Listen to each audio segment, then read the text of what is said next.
کربلا میں بھی ظلم کے خلاف ہماری جنگ تھی، سیدنا امام اعظم بھی ظلم کے خلاف جیل میں رہے تو ماننے کے لیے تیار نہیں تھی، بشرا بھی نہیں ماننے دے رہی، خواجہ آصف بھی ہتھیار ڈال۔ بسم اللہ الرحمن الرحیم، نحمدہ ونصلی ونسلم علی رسولہ الکریم۔ پہلا راؤنڈ تو خان اور پی ٹی آئی جیت گئے۔ آج اگر کوئی تھوڑی بہت سیاسی سوجھ بوجھ یا سیاسی شرم و حیا ہوتی تو تین آدمیوں کا استعفیٰ تو آ جانا چاہیے تھا، شہباز شریف کا، محسن نقوی کا اور خواجہ آصف کا۔ خواجہ آصف تو کہتا تھا کہ میں اٹک کا پل پار نہیں کرنے دوں گا، بلکہ 3 دفعہ انہوں نے پہلے کیا، چوتھی دفعہ اس نے کہا اب کر کے دکھاؤ۔ تو وہی وہ بات جو کہاوت مشہور ہے نا، ایک تھپڑ کھا کے دوسرا کہتا اب مار کے دکھاؤ۔ تو تھپڑ پہ تھپڑ کھا رہے ہیں۔ وہ خدا کے بندو، اگر سیاستدان ہو تو ایک آسان رستہ جان چھڑانے کا یا اخلاقیات یا کردار دکھانے کا یہ ہوتا ہے کہو ہم ناکام ہو گئے۔ ادھر پریس کانفرنسیں کروا رہے ہیں عظمہ بخاری، مریم اورنگزیب، عطا تارڑ، اور جن کی شکلوں سے بھی لوگوں کو نفرت ہو گئی ہے، ان کو دیکھ کے ٹی وی بند کر لیتے۔ الیکٹرانک میڈیا ساری رات جھوٹ بولتا رہا، اور جھوٹ کیا تھا، جھوٹ بھی محسن نقوی نے چھوڑا۔ پہلی پریس کانفرنس میں کہا جی کوئی لحاظ نہیں کریں گے کسی کا، گولی چلانے کا آرڈر بھی دے سکتے ہیں، اور رینجر والوں کے پاس گولی ہے، اگر گولی چل گئی تو 5 منٹ بعد کوئی ایک آدمی بھی نظر نہیں آئے گا۔ پھر وہ گولی چلی چنگی نمبر 26 پہ، لیکن لوگوں نے مقابلہ کیا۔ عوام کا مقابلہ کون کر سکتا ہے؟ عوام کی طاقت بڑی طاقت ہے۔ اللہ رب العالمین نے عوام کو طاقت بخشی ہے، اس کی بخشی ہوئی طاقت کی وجہ سے اچھا وہاں سے بھی وہ نکل آئے۔ کل وہ اٹک پول کراس کیا انہوں نے، اس وقت استعفے آ جانے چاہیے تھے۔ کٹی پہاڑی اور ڈیم کا پل بھی کراس کر کے غازی بروتھا کا، جب وہ سب نکل آئے تو سب سے بڑا یہ تھا جی یہاں اب 26 نمبر پہ دیکھتے ہیں۔ 26 نمبر بھی نکل آئے، گولی چلی، وہاں شہادتیں بھی ہوئی، 2-3 رینجر والوں کی ہوئی ہیں، ایک آدھے پی ٹی آئی کے کارکن کی ہوئی ہے۔ وہ آپ سن چکے ہیں سارا کچھ میڈیا سے، کون کون ذمہ دار ہے، اور جو ساری رات گلا پھاڑ پھاڑ کے پی ٹی آئی پہ الزام لگاتے رہے، الزام ان کا اپنا، کام ان کا اپنا نکل آیا۔ تو اس پہ بھی کوئی شرمندگی نہیں ہے ان کو، وہ ابھی بھی چلائی جا رہے ہیں پریس کانفرنسیں اپنی، جھوٹو جھوٹ، کوئی کہہ رہا ہے 40 آدمی، کوئی 70 آدمی۔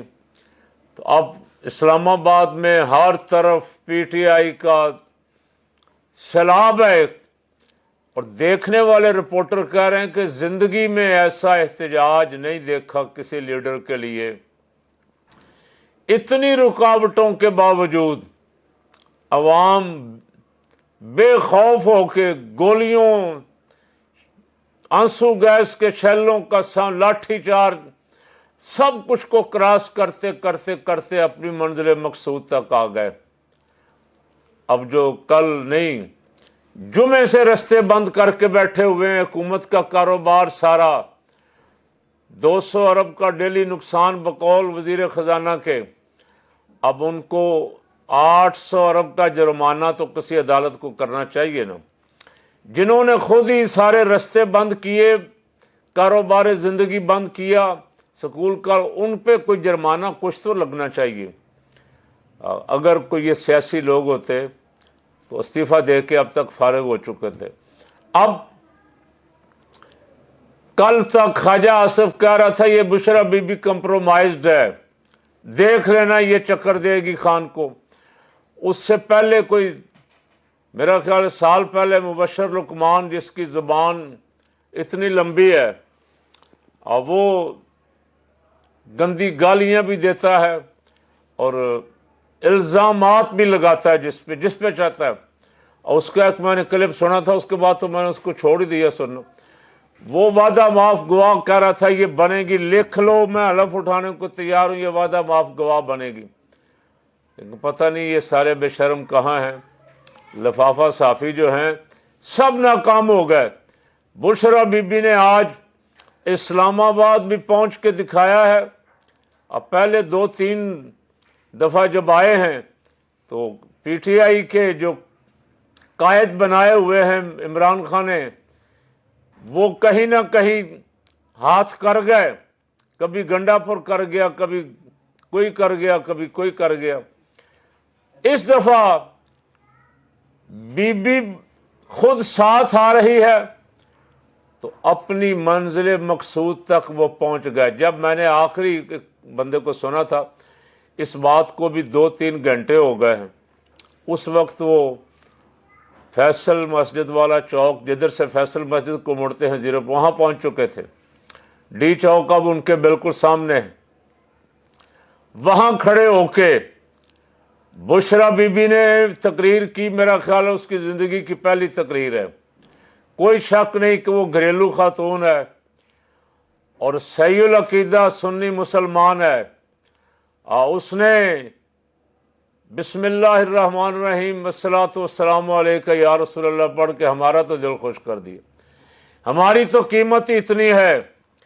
علی امین گنڈا پور کے خلاف کبھی کبھی غصہ بھی آتا ہے اس کی حرکتوں کی وجہ سے، لیکن جب وہ کھڑے ہو کے ڈیرہ اسماعیل خان میں یا پشاور میں نعرہ تکبیر، نعرہ رسالت اور نعرہ حیدری لگاتا ہے تو ہمارا دل خوش ہو جاتا ہے. ہماری قیمت اتنی ہے بھائی، سننے والے سن لیں. ہمیں نہ حکومتوں کا شوق ہے، نہ جب وہ حکومت میں تھے ہم گئے کہیں. ہم گھر بیٹھے ہم ہی ہیں، بس انہی چیزوں کے ہم ہی. یہ نعرہ لبیک والے لگائیں تو وہ سر آنکھوں پہ، یہ نعرہ پی ٹی آئی والے لگائیں تو وہ بھی سر آنکھوں پہ. اور اگر کوئی پیر یا کسی پیر خانے پہ یا کوئی گدی نشین یا کوئی مفتی کہے کہ یہ نعرہ جو ہے یہ سیاسی ہے تو اللہ کی عزت کی قسم ہمیں وہ اچھا نہیں لگتا، کتنا بھی بڑا ہو. اس لیے کہ یا رسول اللہ کی آواز جہاں سے آئے گی ایمان والے کا دل باغ باغ ہو جائے گا، دل وجد میں آ جائے گا. حضور کو آواز دیں گے تو اس دھرنے کی، نئی مارچ کی، اس احتجاج کی کامیابی سب سے بڑی یہی ہے کہ اس میں ایک نیک خاتون، باپردہ خاتون، جس سے اب ساری مسلم لیگ اور اسٹیبلشمنٹ پریشان ہے، جو کل تک کہتے تھے وہ کچھ نہیں کر سکتی. پی ٹی آئی کی قیادت کمپرومائزڈ ہے. آج وہ کہہ رہا ہے محسن نقوی جی، خفیہ ہاتھ کو خفیہ قوتیں پی ٹی آئی کی قیادت تو ماننے کے لیے تیار نہیں تھی، بشرا بی بی نہیں ماننے دے رہی. خواجہ آصف بھی ہتھیار ڈال گیا، لیکن ہتھیار ڈال کے بے شرموں نے عہدے نہیں چھوڑے. عہدے چھوڑنے چاہیے، استعفیٰ دینا چاہیے. ویسے استعفیٰ لے لینا چاہیے. اس وقت وزیر داخلہ مکمل ناکام ہو گیا. وزیر داخلہ نے رات جو کچھ کہا ہے، گولی چل جائے گی، یہ ہو جائے گا، وہ ہو جائے گا. کسی عدالت کو بلا کے پوچھنا تو چاہیے اس کو کہ تم کون ہوتے ہو گولیاں چلانے والے. ادھر سے امن کا پیغام ہے. اور میں نے رات ایک بات کی تھی، جو ویڈیو کلپ ڈالا تھا اس میں نے کہا مجھے اللہ کے کرم سے امید ہے کہ پولیس اور مظاہرین کے درمیان آمنا سامنا نہیں ہوگا. یہ آپس میں بھائی بھائی ہیں. ان ہذہ ملتکم ان ہذہ امتکم امۃ واحدہ، 2 جگہ پہ یہ ایک ملت ہے، امت واحد ہیں، حضور کا کلمہ پڑھنے والے ہیں. یہ آپس میں ٹکرائیں گے نہیں. اور آج مجھے بے انتہا خوشی ہوئی، رات آخری ہتھ کنڈا، آخری ہتھیار بزدل حکومت نے یہ استعمال کیا کہ فوج طلب کر لی. فوج کے نام سے بڑی دہشت ہے. فوج آئے گی، ساتھ یہ بھی کہہ دیا جو شر پسند نظر آئے گا گولی چلے گی. محسن نقوی صاحب نے بے پناہ دھمکیاں دی ہیں ان دنوں میں. دھمکیوں کا پورا ایک دبستان کھولا ہوا ہے، دھمکیاں دیے جا رہے ہیں. لیکن اگر آپ کی کوئی دھمکی بھی کارکنوں نے نہیں مانی تو پھر دوسرا رستہ محسن نقوی صاحب، آپ سوچتے ہیں پہلی اور آخری دفعہ اقتدار ملا ہے، اب چھوڑیں کیسے اسے. لیکن شرم و حیا کا تقاضا تو یہی ہے کہ آپ نے ساری دھمکیوں کے باوجود بھی وہ پہنچ گیا. خواجہ آصف علی امین گنڈا پور اسلام آباد کے ڈی چوک کے قریب کھڑا ہو کے تقریر کر رہا ہے، اور جب تک یہ کلپ سنیں گے شاید ڈی چوک پہ بھی پہنچ جائیں وہ، اور وہاں کھڑے ہو کے بھی کر رہے ہوں. اور علی امین گنڈا پور کیا کہہ رہا ہے یہ سن لیں آپ. ہمارا لیڈر عمران خان نے ہمیشہ پرامن رہنے کی بات کی ہے. ہمارے لیڈر عمران خان نے ہمیشہ قانون کی پابندی کی بات کی ہے. ہمارے اندر کچھ ایسے لوگ شامل کیے جائیں گے جو غلط کام کریں گے. ہم نے جانا ہے ڈی چوک. ڈی چوک مطلب ڈی چوک. ڈی چوک مطلب ڈی چوک مطلب ڈی چوک مطلب ڈی چوک مطلب ڈی چوک مطلب. اس سے آگے جب تک عمران خان کی احکامات نہیں ہوں گے، عمران خان کا حکم نہیں ہوگا. ہم نے اس سے آگے کا علاقہ جو عمران خان نے نہیں کہا جانے کے لیے، ہم نے اس کی حفاظت کرنی ہے. کیا کرنی ہے؟ کیا کرنی ہے؟ سارے سن لو. یہ ہے پی ٹی آئی کا سپورٹر، یہ ہے پی ٹی آئی کا ورکر، یہ ہے عمران خان کا ٹائیگر، یہ ہے عمران خان کی ٹائیگر. یہ کی سوچ ہے. ہم پرامن ہیں، ہمیں پرامن طریقے سے اپنے گھر میں دینے دو.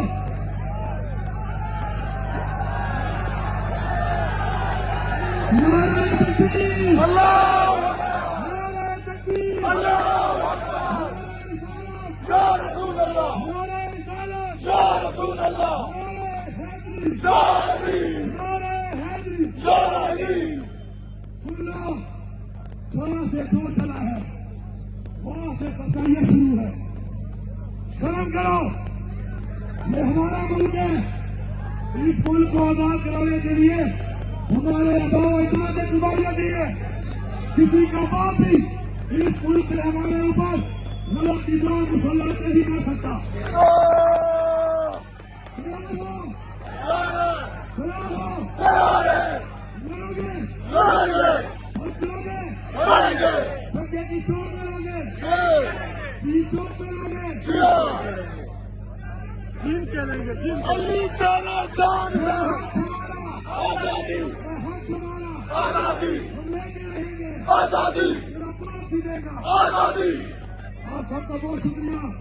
وہ جو ہے ایک مثال قائم کر رہی ہے کہ ہمارے ساتھ جو ظلم ہوا تو فتحیت ہوئی، وہ جو ہو رہی ہے ہمارا درد ہے. درد ہم درد والے لوگ ہیں. ہم مثال قائم کریں گے انشاءاللہ. ٹھیک ہے؟ انشاءاللہ. پی ٹی آئی ورکر، زندہ باد پی ٹی آئی ورکر، زندہ باد پی ٹی آئی ورکر، زندہ باد پی ٹی آئی ورکر، زندہ باد پی ٹی آئی ورکر، زندہ باد پی ٹی آئی ورکر. زندہ باد. یہ سن لیں. یہ اور عوام دیکھیں کتنے چارج ہیں.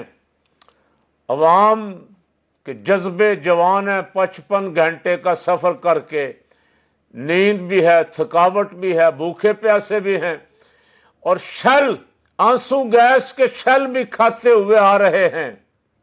ڈرے نہیں، گھبرائے نہیں، بھاگے نہیں، بلکہ اضافہ ہو رہا ہے. اسلام آباد اور پنڈی کے لوگ بھی نکل آ رہے، اور پنجاب کے مختلف اضلاع سے جو لوگ نکلے ہوئے ہیں، جو کہیں نہ کہیں روکے ہوئے ہیں سیکورٹی والوں نے، وہ بھی آہستہ آہستہ نکل آ رہے ہیں. یہ بہت بڑا ہجوم بن رہا ہے. اور اتنا بڑا ہجوم، میں نے کہا نا مجھے خوشی ہوئی کہ جب یہ اسلام آباد پہنچے تو فوجیوں نے ان کو گلے لگایا. انہوں نے فوجیوں کو گلے لگایا، فوجیوں نے ان کو گلے لگایا.